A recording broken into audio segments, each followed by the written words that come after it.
मार्छु भनेर एकदम बिदा नदिँदै पनि अफिसबाट दुध किन त रेणुजीले 2 वर्षको लागि मात्रै बिदा लिएको। उहाँलाई 2 वर्षदेखि यताको त बिदा थिएन, 2 वर्ष त बदेउमा पुगिसक्यो होला र उहाँलाई अहिले पनि खोजी छ, उहाँ आए हुन्थ्यो भन्ने सबैलाई छ।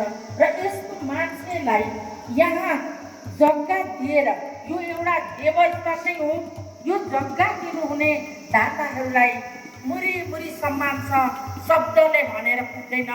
दिन त दाममै दिनु हो, तर पनि हामीलाई लागेको छ कि तपाईँहरूले त्यसै दिए जस्तै खुसी भएको छ, खुसी छौँ।